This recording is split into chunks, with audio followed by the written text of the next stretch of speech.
Q playoffs, we'll share our thoughts. NHL playoffs, we'll share our thoughts. Habs win the draft lottery for the first time in 42 years. Jerry's not here. You best believe I'm going to share my thoughts. All that and more at Sports QuaranTV.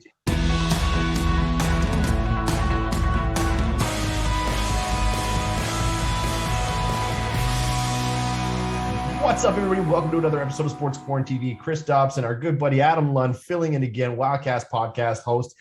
You know, Jerry was unavailable. We called the first guy we know who loves to fill in. And, you know, Jerry's shoes aren't always easy to fill, Adam, but you do a great job every time you do it. I appreciate you stepping in, man. I know it's kind of a last minute thing. So thanks for doing this, brother. We always love talking to you. No, man, I appreciate any time you guys allow me to come on. This is the third time, so hopefully it's a charm. Hopefully this is my best show. So let's get at it. Hey, man, this thing airs late at night on Thursdays. That's the Seinfeld slot. So this is important for you. You're all set. All right, we're going to kick things off right away. We're going to go into the QMJHL. Round one is almost over. Every series is almost wrapped up. There's one, as we record this right now, Halifax and Bathurst are playing their game.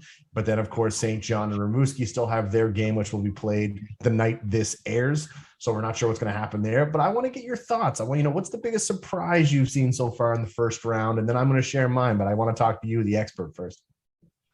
Well, I appreciate you pretending I'm an expert, so let's give this a shot. I would say St. John and Rimouski, but on our playoff preview show on the podcast, I picked this to go 5 because historically the host team in the Q hasn't fared well in their first round opponent. I mean, Halifax went to 7 games against Quebec when they hosted. So that one's not really the surprise. I think the surprise for me was Halifax walked into Bathurst, took 2 games. Right now they're tied. They could eliminate it. I mean, I believe when I was on here last time, we're going to have some upsets, but really the top 4 teams, I mean, those teams are loaded up. So they're not really an upset. So I don't even know if Halifax is an upset over Bathurst. I took them in 5, but the fact that they went into Bathurst on the road, took games 1 and 2, I think that was kind of the biggest surprise for me. So let me ask you this then. You mentioned that you called this St. John Rimouski series going 5 games, going the distance. Who'd you take to win? I took St. John to outlast it because they're at home. My man. I took, the way that Harmla, I think, I'm not sure his name, he stole that game with a 39 save shutout to get them to game 5. But I just thought St. John was on such a roll. They'd won like 15 in a row. They were bound to slip up. And Rimouski had just kind of had a run late in the season where they got themselves into this position. But I just think at home, you always favor the home team, and I believe that St. John doesn't want to go out in round 1 as a Memorial Cup host. There's too much on the line here, so I took St. John in 5. Smart, man. As I always joked around, I said it last week, you never want to go into the MM Cup in the back door. You never, you want to go in the champ. That's what you want to do, and especially if you're going to get bounced, you don't want to do it in the first round.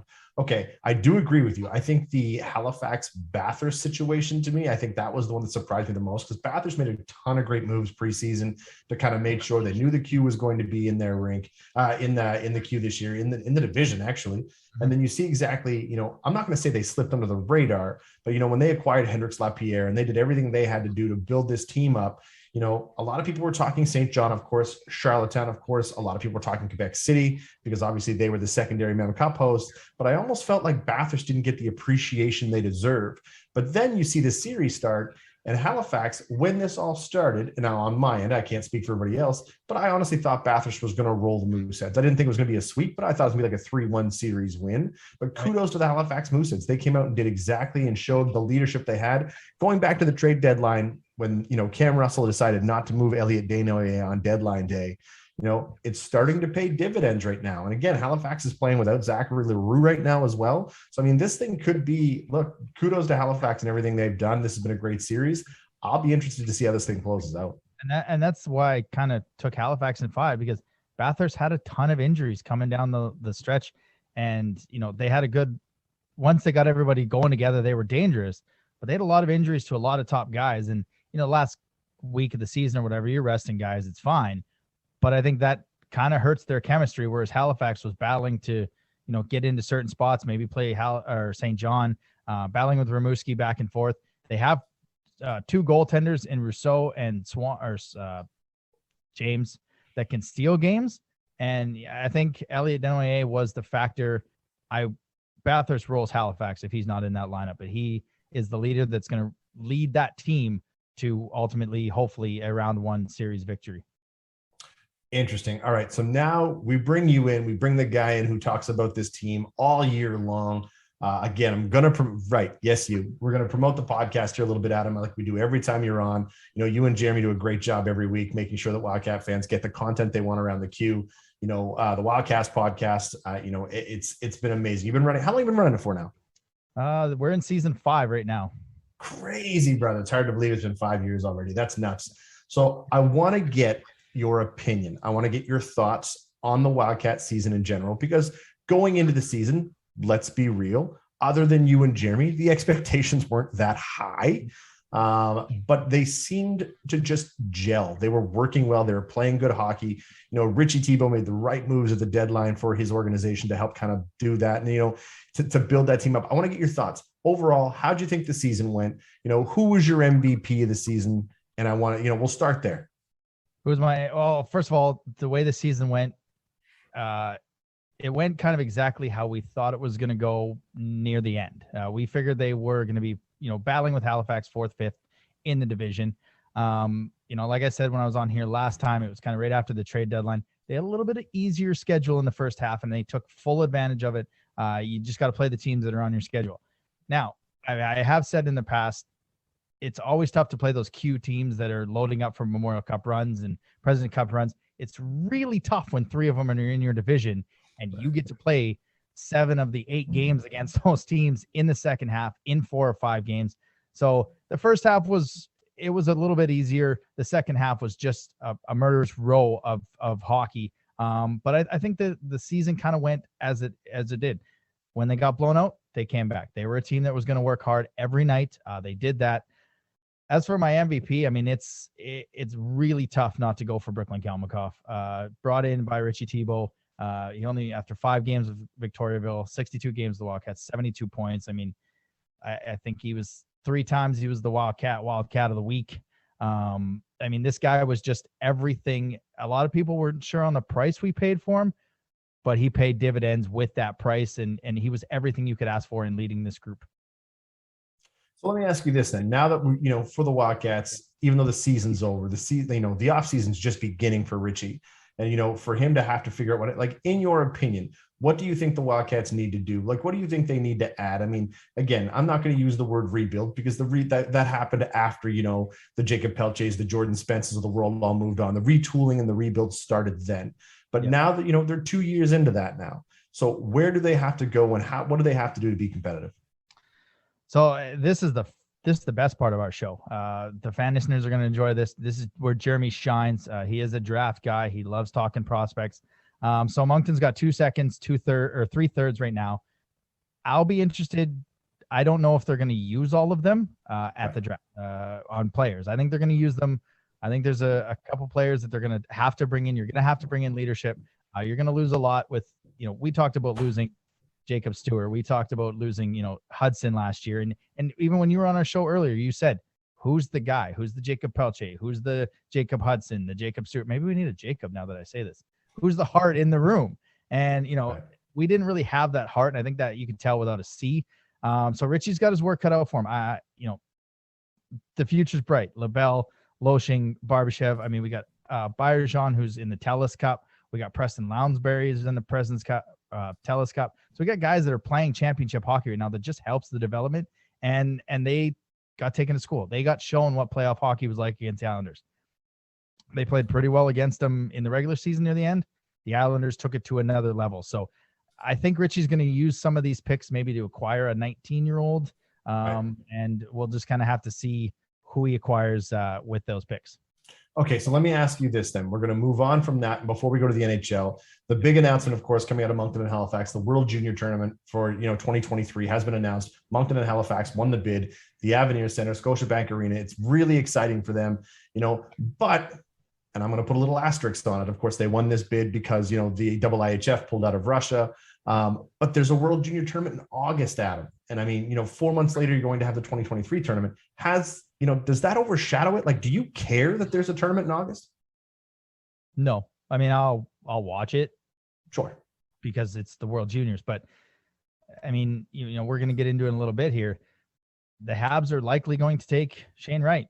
Are they going to send him to Edmonton to play in the World Juniors? Is he going to be playing in, where is he going to be? Like, what kind of tournament is this going to be in August? It's not going to be the same guys. I don't know if Denoyer is going to be there in August, right? It's going to be a very different team. Shane Power, I don't think he's going to be there. I think I got his name wrong. But the thing that I'm interested in is the price point for the Memorial Cup or the World Juniors here. Sure. Look at the Memorial Cup when Halifax, I mean, the tickets were, red section was like $320.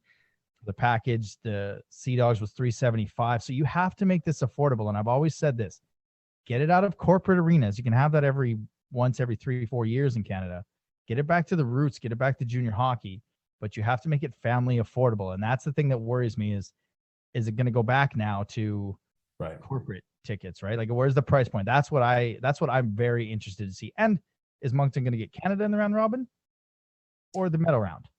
Again, and we don't know. It's not confirmed, but what I will say this is that I would suggest Canada will probably be in Moncton, and then the medal rounds will be in Halifax because they do have more seats, right? I mean, you're there it's a business at the end of the day. So that's the only fair way to do it, but I'll be curious to see. But I do agree with you. It's all about affording. Okay, we've got to move on. We got to talk about the National Hockey League. And I want to start with, of course, as I mentioned off the hop, the Montreal Canadiens for the first time in 42 years have won the draft lottery. They're not the draft lottery, I guess, but they'll be picking first overall.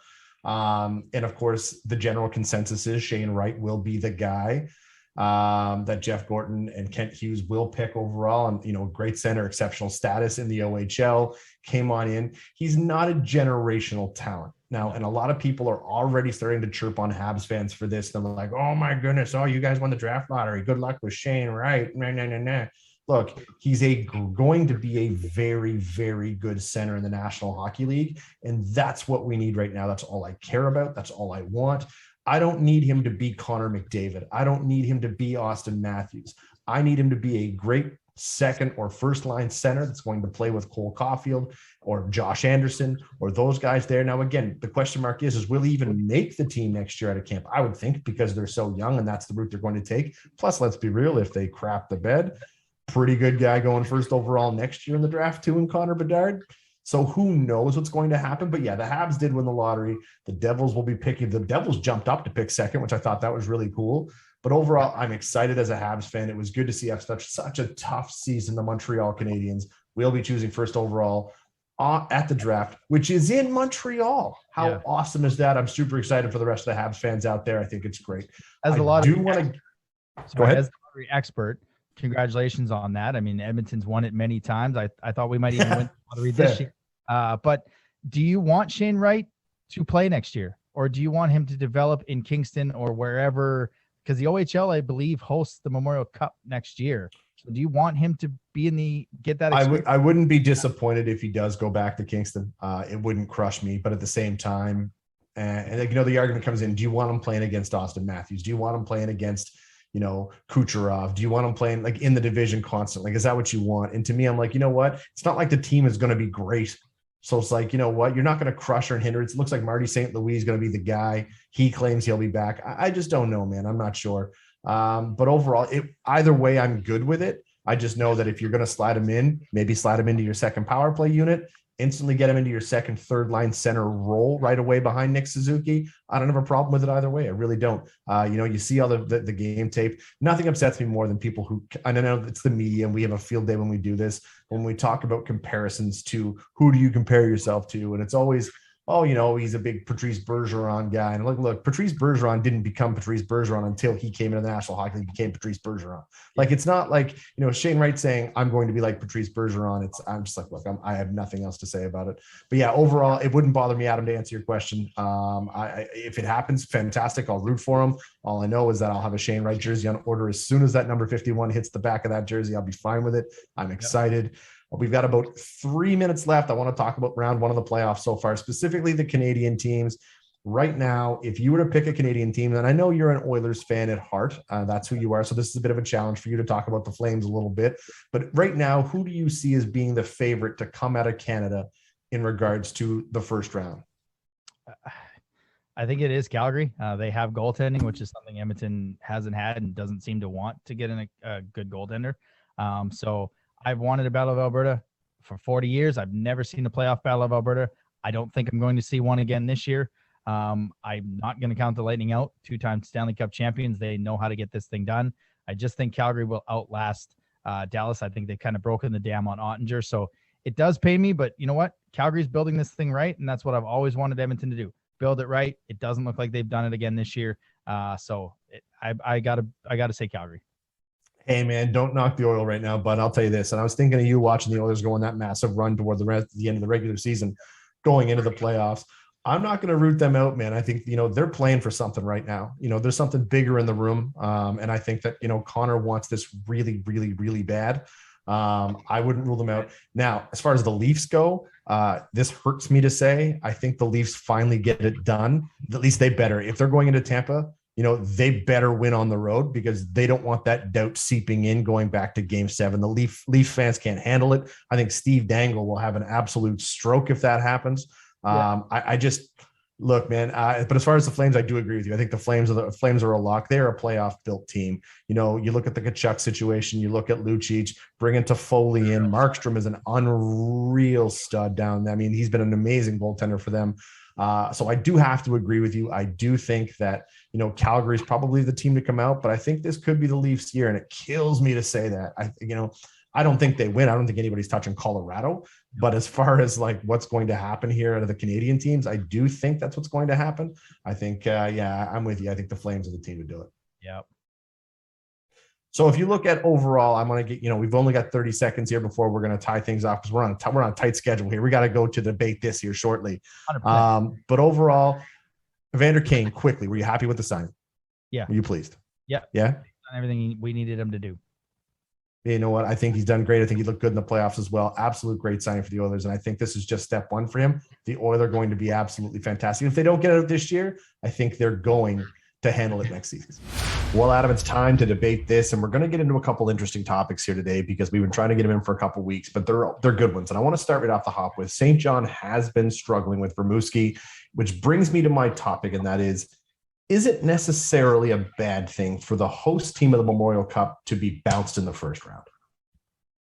In the first round, yes. Losing in the second, third round, not so much. But I really feel this year it actually might be a benefit, because the schedule is so truncated with 3 games in 4 nights and 4 games in 5 nights, that this might not be the worst thing for St. John.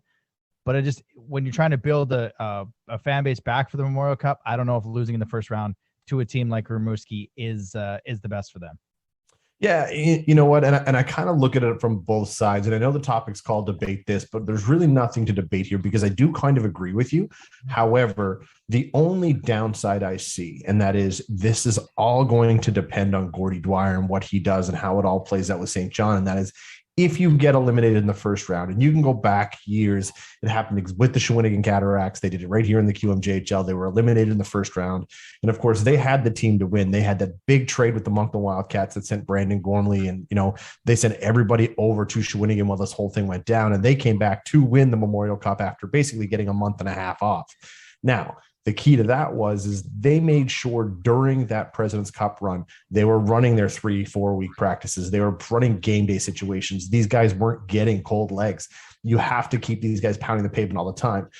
So my issue is that, remember, this is the first Memorial Cup in 3 years now. So they missed the last 2.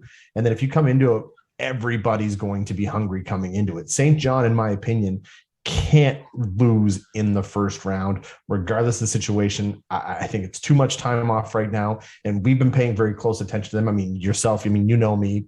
Yep. I kind of get harassed by you and Jeremy quite a bit, talking about how I've become a Sea Dogs fan and everything they've done. And you know what? I love the way the organization's run. But that being said, if they get eliminated in the first round, that has to be an absolute shame. Trevor Georgie would not be pleased. So I think they're going to come firing out on all cylinders. But I do agree with you. I think, it's not the end of the world, but right now I don't think you want to do that. And there's been a precedent set. Teams that host a Memorial Cup always have trouble with their first round matchups, especially in the Q in the past few years. And so you can't take time off and then try to come back and reset your juice. It just doesn't work. Right. All right. So that moves on to my next topic, which is going to be a fun one. And that is regular season overtime hockey rules. And that is compared. If you've seen how the overtime's been played in the playoffs so far, which is exciting. And again, playoff hockey is always exciting. So when the fans are engaged. But what are your thoughts on regular season, the overtime and the shootout? How do you feel about them? Do you like them? Do you think it's time to adjust? Do you think it's the right thing to do. I love regular season overtime. There's nothing I love more than 3-on-3 and then a skills competition. No, I'm just kidding, man. I don't like it. I was in the Avenir Center when when Moncton and Charlottetown went 19 rounds. That was exciting, but you're not always going to have that every night when it goes to overtime. I've always thought, let's go 4-on-4, because in the actual game, 4-on-4 is kind of exciting. 4-on-4 for 5 minutes, 3-on-3, because if you extend it, I feel like it's going to be cool for like 2-3 months, and then coaches and teams are going to figure out, and it might get boring at 10 minutes at 3-on-3. Great points. To me, and the reason I seem stunned for a second is that 3-on-3 is a lot of ice. The line changes would be extremely important. I hate the shootout. I think the shootout's ridiculous. I think the only time you should see a breakaway like that is on a given penalty shot. No ifs, ands, or buts. It absolutely drives me mad during a World Junior or an international tournament where trophies are decided in a shootout. Like, it drives me nuts. I almost swore there, so that was close. But what I'll say is that, like, I think a 10-minute.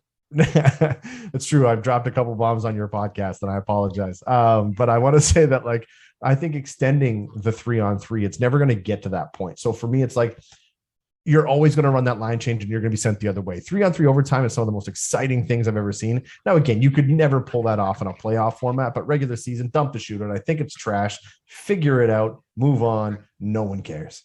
Yeah, absolutely. All right, Adam, that said, let's move into the wrap, and it's going to be a trophy version of the wrap, if you would, on your end. And we're going to start with the Calder finalists were announced. Michael Bunting, Trevor Zegras, Mort Seider. Who do you think gets the nod here? I mean, it's crazy. Michael Bunting is the same age as McKinnon was when he won. It's ridiculous how they're born the same. I don't think he should be in this. He's too old. Morris Seider for me is the guy. I mean, to be a defenseman in this league, when Jeremy and I had the awards predictions on the show, I picked Lucas Raymond, his teammate. So I technically have the team. I'll take that win. But doing what he's doing as a defenseman in this league, I lean Morris Seider. Yeah, I agree with you. I know this isn't a debate topic, but just the concept of Michael Bunting. I mean, I'm not trying to take away his accomplishments, but man, I always picture that meme of Will Ferrell in Elf while he's sitting with his classmates. It's like, hello, fellow students. Anyways. Yeah, absolutely. All right, Tom Brady's found his next job. It won't be parenting when he decides to hang him up in 4 to 5 years. He's got a new mega deal with Fox as an analyst. Your thoughts on what he could bring her? So Tom Brady, first of all, kudos to him. Lasted 6 weeks on the sideline after retirement. Says, nope, the hell with this. Coming back to play football. Season hasn't even started yet, and he just signed a 10-year, $375 million contract with Fox to be in the booth. Now, my thoughts are this. Right, and why wouldn't you, right? I mean, he's going to make more money in the booth than he ever made in his career playing football. Like, I think that's absolutely maddening. That being said, I have a hard time with it because I don't think he's going to be interesting. But at the same time, he's Tom Brady. He's the GOAT. There's no ifs, ands, or buts about it. I say that reluctantly, but it's a no-brainer. But yeah, 10 years, $375 million. Good for him. Boy got paid. All right, let's talk about the Vezina finalists. Jacob Markstrom, Igor Shesterkin, UC Saros. Where's your head at? I think I have an idea. Well, I think I'm going to go UC Saros because he wasn't in that series against the Avs. I don't know what he's going, like, I don't think that changes that series. Maybe it gives the Predators a game, but you saw the impact when that goalie wasn't in that series. And it, Colorado ran their show for 4 games. They had goalie troubles with Big Save Dave that can't stop anything anymore. Connor Ingram that did his best. For me, these awards become like, it's the best goalie of the year. UC Saros had the most impact for the Predators, getting them to where they are. And you could see when he wasn't in the playoffs, Colorado ran their show. Interesting. All right. So Chris, big NBA guy, is there trouble brewing in La La Land with the Lakers? Oh man. So Jeannie Buss, owner Jeannie Buss of the LA Lakers has not kept her qualms to herself in regards to LeBron James and Anthony Davis. They were big advocates to pushing for bringing Russell Westbrook to LA. They were the 4th highest spent team in the NBA. She crushed herself, broke herself into the luxury tax to not even make the postseason. She was pissed. I don't blame her. She had every right to be that way. As a Lakers fan, I was never a LeBron fan, but he's amazing. He's fantastic, and he's going to go down as one of the greatest to ever do it. But at the same time, they are bringing Magic to give full control again, which I don't necessarily agree with. But they are bringing back the Zen Master Phil Jackson. I am fired up to see Phil back in purple and gold, figuring some, working some inner workings back there. I think Jeannie Buss knows what she's doing that way. She's just not going to allow LeBron this stage in his career to run the show anymore, and I think that's extremely important. All right, let's get me to your final topic in regards to the trophy. Norris finalists, Cale Makar, Roman Josi, Victor Hedman. Hit me with it. I don't know how it's not Cale Makar. I mean, the impact that this kid has had with Colorado, I feel like it's the Norris this year, and eventually it could be the Hart maybe next year, the year after. I mean, Victor Hedman on Tampa, he's an impact defenseman. Roman Josi was just great for the Predators, doing all he could. But I don't know how you don't take Cale Makar in this award. And, I brought it up on our show this week. Support junior hockey, because you're seeing these kids at the cheapest you're going to see them. And Cale Makar went from Brooks, Alberta to NCAA to the NHL, and he's a Norris candidate. So I don't know how it's not Cale Makar with Colorado Avalanche. Plus, Wayne Gretzky said he's going to go down as one of the greatest defensemen in the history of the NHL. And anytime the great one tells you something like that, pay attention. Yeah, he knows a thing or two. So one last one on the trophies. The Hart likely going to be McDavid, Matthews, and Shesterkin.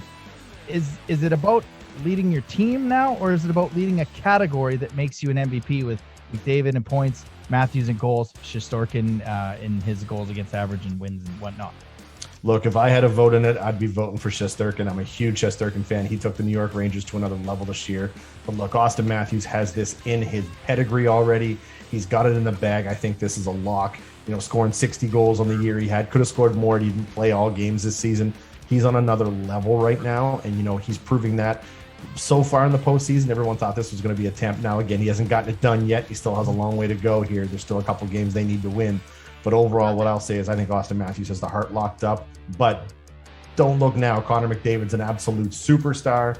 But I think Shesterkin's going to sneak in there. But who knows? I'm still going to go Austin Matthews as my guy. He's my vote. I think he's got it on the lock. Well, guys, it's going to do it for us this week. We hope you've had a great show, and I hope you've enjoyed it. Thanks again, Adam, so much for doing this. Check out the podcast, guys, the Moncton Wildcast podcast on iTunes and all the other places, Spotify, Google, all the places, Adam. I'm sure you can find it. Any place you can find a podcast, you can find these guys. Thanks for tuning in, guys. Adam, thanks for doing this again, brother, and we'll see you soon.